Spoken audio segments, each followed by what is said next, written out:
Ya, ketemu lagi dengan saya Viko di Tiba-Tiba Podcast.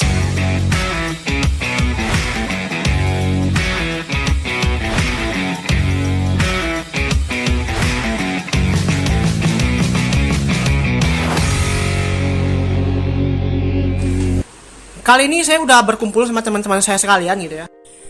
Ada saya sendiri Viko, ada Diska Alisa Putri, ada Ratu Kiara, Grega Mahardika Putra, Abednego Pardede, dan juga Steven Peter. Ya. Dan tujuan kami berkumpul di sini untuk biasalah, kami mau bahas sesuatu yang sampai sekarang tuh masih ongoing gitu, yang nggak pernah selesai dari dulu. Gitu. Yaitu soal konflik Laut Cina Selatan atau South China Sea Dispute.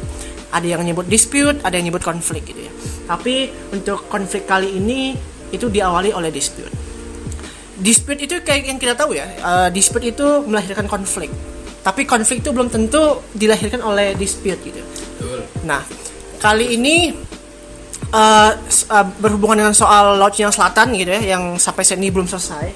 Kami mau bahas nih, kira-kira ini kenapa bisa sampai terjadi dan apa dampaknya bagi Indonesia, terus apa untungnya buat Cina gitu ya. Karena konon katanya di Laut Cina Selatan itu 40% cadangan minyak itu ada di sana gitu kan. Ada di sana dan pastinya ini akhirnya jadi kepentingan ekonomi buat Cina lah gitu kan ya semuanya ya. Oke lah. Dan begini, Laut Cina Selatan ini konfliknya itu diawali oleh sengketa yang dimana awalnya itu Cina ngeklaim dan membuat sebuah peta yang kita sebut juga sebagai Nine Dash. Ya betul ya, Nine Dash Line gitu ya. Yang Nine Dash Line dimana ketika Cina itu minta para pembuat peta itu untuk buat peta dan memasukkan Laut Cina Selatan itu sebagai salah satu daerah teritorial mereka. Nah sekarang saya bingung nih gitu, karena kalau misalnya Cina sampai sesibuk ini artinya kan Laut Cina Selatan ini penting sekali ya. Jadi kira-kira buat Cina itu sepenting apa sih gitu? Laut Cina Selatan itu sepenting apa gitu? Buat menurut kalian lah gitu. Kalau di sini kan kita berbicaranya tentang fakta lah ya kan. Yang saya dapat lah ini dari artikel di Kompas, ada 3 alasan utama kenapa Cina itu menganggap Laut Cina Selatan itu sebagai teritori yang sangat penting bagi negara mereka. Ya. Alasan yang pertama itu Laut Cina Selatan itu digunakan untuk patroli yang sangat strategis bagi kapal selam rudal balistik nuklir mereka. Akses tersebut diperlukan untuk dapat memasuki Samudra Pasifik guna mencegah terhadap invasi nuklir Amerika Serikat. Seperti yang kita tahu kan, hubungan mereka berdua ini kurang baik kan. Ya. Terus alasan yang kedua juga, ini berfungsi sebagai zona penyangga bagi Cina jika Amerika Serikat melakukan serangan militer terhadap Cina di bagian daratan. Nah, di mana jalur Laut Cina Selatan ini kan lebar, jadi ketika Amerika melakukan serangan terhadap Cina melalui darat, pemerintah Cina bisa mengevakuasi warga atau melakukan tindakan militer melalui laut. Bisa untuk inilah ya, untuk apa namanya, kayak tempat untuk bertahan lah ya. Betul. Ya. Nah, lalu alasan yang ketiga itu merupakan sektor transportasi laut yang sangat besar. Nah, di Laut Cina Selatan ini menyumbang setidaknya sepertiga dari perdagangan maritim global. Nah, jadi Laut Cina Selatan ini juga untuk sebagai apa? Tempat transaksi perdagangan gitu lah. Semacam bisa tempat pelabuhan lah ya gitu. Kayak dulu laut maritim kan. Laut Cina Selatan ini juga termasuk kayak gitu. I see. Jadi ya artinya ada inilah ya, ada alasan-alasan tertentu yang bikin Cina sampai ngebut kan. Buat Laut Cina Selatan ini penting sekali gitu. Betul. Kalau buat Indonesia sendiri gini, pastinya kan karena Laut Cina Selatan itu ada di atasnya Indonesia gitu ya, pasti kan sebenarnya masih masih pro dan kontra lah. Ada yang bilang bahwa ini bukan punya Laut Cina Selatan, ada yang bilang ini punya Filipina, ada yang bilang ini punya Thailand, dan bahkan Indonesia juga bisa sampai masuk ke ranah ini gitu. Kalau menurut kalian ada nggak sih urgensi kenapa Indonesia harus mencoba untuk masuk dan mengklaim Laut Cina Selatan ini sebagai salah satu daerah teritorialnya gitu?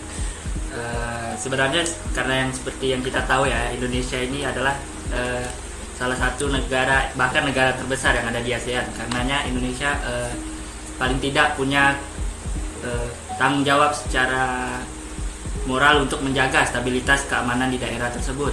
Selain itu, meskipun bukan sebenarnya kalau dibilang memiliki sebagai pengklaim dampak dari Laut Cina Selatan, Indonesia itu hanya memiliki masalah di area Nine Dash Line yang bersinggungan dengan Laut Natuna itu sendiri. kebijakan yang dikeluarkan Indonesia mengenai kasus ini berubah-ubah, mulai dari zaman pemerintahan SBY yang terkesan lebih proaktif dalam menyelesaikan masalahnya. Ya. Namun di masa Jokowi kali ini penyelesaian masalah lebih ke arah untuk melindungi kepentingan Indonesia yang ada di Natuna dan tidak membuat Cina marah saja ketimbang menyelesaikan secara langsung. Artinya Cina, maksudnya artinya Indonesia lebih bermain aman ya. Maksudnya di masa pemerintahan Jokowi nggak yang gerasa gerusu yang bawa ini punya kami nih gitu, tapi lebih santai lah mainnya, lebih cantik, lebih rapi gitu ya. Artinya ya begitulah ya, artinya Indonesia ya bermain lebih santai lah gitu. Nggak usah gerasa gerusu, karena ya kita tahu lah Indonesia sama Cina kan kayak adik kakak gitu. Kalau sampai Cina marah bahaya gitu kan ya, bahaya banget. Bahaya ya.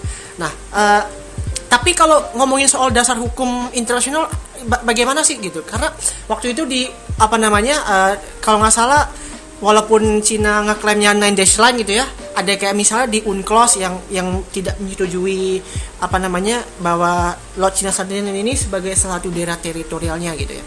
Nah, ada yang tahu nggak sih itu kira-kira gimana nih dasar hukumnya itu seperti apa gitu? Oke, jadi kan sebenarnya PBB itu udah berapa kali juga kayak ngeluarin statement gitu kalau mereka nggak mengakui klaim Cina ini. Yang terakhir itu kalau nggak salah itu di 2020 PBB itu kayak berdasarkan kayaknya di itu ya, aku baca di Kompas, PBB itu nggak setuju karena dasar hukum yang pertama itu emang nggak sesuai sama yang tadi Viko sebutin gitu, UNCLOS United Nations Convention on Law of the Sea, UNCLOS yang udah mereka PBB sepakatin di 1982, yaitu tentang zona ekonomi eksklusif, yang mana itu mengatur tentang batas laut suatu negara itu 200 mil ditarik dari garis pantai mereka. Nah, tapi lucunya si Cina ini tetap kekeh kalau sekitar 90% dari Laut Cina Selatan itu wilayah mereka, termasuk Pulau Paracel sama Spratly nggak sih? Nggak salah itu lokasinya aja kayak sekitar 2000 km kalau ditarik dari daratan utama. Itu namanya ini nggak sih zona ekonomi eksklusif ya? Iya. Yang ditarik 200 mil dari pantai kan? Iya. Ya artinya dunia internasional nggak setuju dong, maksudnya dengan ini punya Cina kan? Pastinya enggak, karena emang nggak sesuai sama hukum yang udah disepakati. Berarti sesuai berdasarkan hukum internasional, Laut Cina Selatan itu tidak termasuk daerah teritorial Cina kan? Tapi sampai sekarang belum legitimasi kan, maksudnya kita belum tahu nih punya siapa kan, masih kayak milik bersama kan? Masih kayak milik bersama kan. Nah dan gini, yang saya takutkan, Cina kan negara besar gitu ya. Kalau misalnya negara sebesar Cina sampai gagal ngeklaim ini, kira-kira Cina sampai akan semarah apa sih gitu? Seperti yang sudah kita ketahui, Cina sendiri merupakan negara adikuasa yang punya kekuatan yang besar, baik dalam bidang politik, ekonomi maupun militer. Nah, Cina sendiri tetap bersikeras untuk mengklaim Laut Cina Selatan berdasarkan 9 dash line itu sendiri. Tapi lucunya tuh Cina tidak salah, dia juga udah pernah ngeratifikasi UNCLOS itu pada tahun 1996. Jadi itu agak lucu gitu, karena secara tidak langsung dia memakai 9 dash line, tapi dia udah ngeratifikasi UNCLOS itu sendiri. Jadi kayak dia ngejilat lidah sendiri gitu, labil. Tapi setahu saya pas tahun 99 Cina ini kayak ngerubah hukum lautnya itu gitu loh. Jadi secara sepihak gitu ya? Iya, secara sepihak. Berarti mereka masih kayak pakai yang ini ya, apa namanya? 9 dash line. 9 dash line ya? 9 garis putus itu. Iya, tapi negara-negara lain yang udah ngeratifikasi UNCLOS ini bersatu menjadi melawan ya istilahnya, melawan Cina untuk atas klaim Laut Cina Selatan itu sendiri. Ya, berarti katanya Amerika sempat ini ya ikut campur yang soal itu pengambil alihan. Pengambil apa itu yang tadi kau bilang tuh yang soal pulau. Oh, masalah pulau buatan. Ya. Oh, karena Cina bikin pulau buatan, terus Amerika nggak senang gitu. Ya kan yang tadi. Oh yang itu. Sebenarnya tuh Amerika Serikat tuh udah bilang dia nggak mau ikut campur masalah ini kan. Tapi tuh si Cina ini kayak Cina ini buat pulau buatan kayak di teritori itunya yang dekat Pulau Paracel itu buat dibangun airport gitu yang buat pertahanan yang tadi dibahas juga. Terus si Amerika ini marah lah kayak kenapa buat di situ, kan itu masih wilayah sengketa gitu. Yang masih belum ada ya belum miliknya, iya. gitu Ya makanya jadi kayak kan kalau Cina gitu jadi kayak malah AS ini takutnya bakalan jadi konflik lagi di ASEAN gitu. Itu sih yang buat dia marah. Jadi kayak ini ya, pengklaman si pihak gitu kan ya. Iya. Saya belum tahu punya siapa kok udah main asal langsung ya. Berarti kali ini Amerika Serikat betul dong. Betul, tindakannya kalau buat sekarang sih betul ya. Biasa kan Amerika kan ini ya, pasti salah tuh. Rakus biasanya Rakus, agak marut gitu biasanya. Marut biasanya. Ya kita balik lagi lah ke awal gitu ya. Kan kayaknya belum terjawab ya gitu ya. Iya belum. Kalau misalnya Cina nih sampai kalah gitu, nggak dapat si daerah Cina apa namanya Laut Cina Selatan ini, sampai ngapain gitu kira-kira Cina? Yang pasti pertamanya langkah pertama tuh pasti Cina bakal menggunakan kekuatan diplomasinya ya. Terus yang kedua kemungkinan besar sih Cina bakal menggunakan kekuatan militer karena seperti yang kita ketahui Cina ini mempunyai kekuatan militer yang cukup kuat dan cukup besar gitu. 3 besar nggak sih kalau nggak 3 besar? Ya, dan bahkan Cina tuh udah kayak yang tadi udah dibilang sama Ratu, Cina tuh udah ngeklaim pulau-pulau di sekitar Laut Cina Selatan itu. Nah, dengan mereka ngeklaim pulau-pulau di sekitar Laut Cina Selatan ini, mereka nih kayak bebas buat menerbangkan pesawat. Pokoknya ya bakal kayak aktivitas militer tuh bakal aktif sekali di sana dan kayak negara lain mau lewat pun nggak bisa kan karena emang udah diklaim sama mereka di sekitarannya. Tapi itu hitungannya ini nggak sih apa namanya blunder nggak sih kira-kira kalau misalnya sampai ngeklaim tapi belum dilegitimasi gitu, belum sah. Tapi kan mungkin mereka bisa bisa ngelak karena mereka ngeklaimnya di sekitarannya bukan seluruh di dalam lautnya teritorial Laut Cina Selatan itu sendiri, cuma di sekitarnya.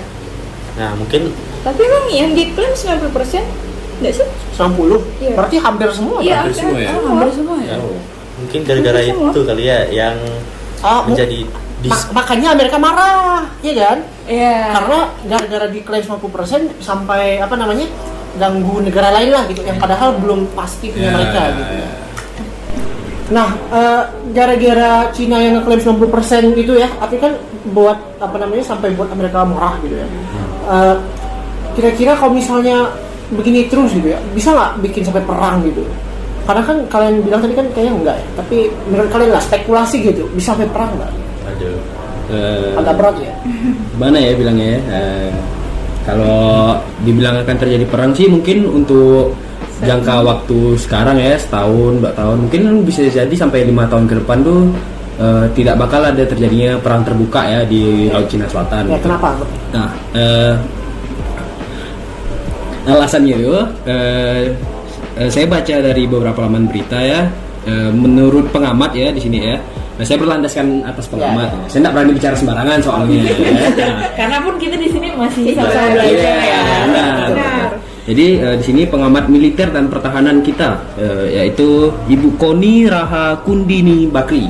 Nah, berpandangan sejauh ini tidak ada potensi perang terbuka dengan Cina di area tersebut. Nah, hal ini dikatakan karena tidak adanya intensi yang begitu tegang lah pokoknya di antara kedua negara tersebut gitu. Nah, juga Indonesia saat ini dituntut juga untuk mengambil kepentingan di Laut Cina Selatan tersebut. Nah,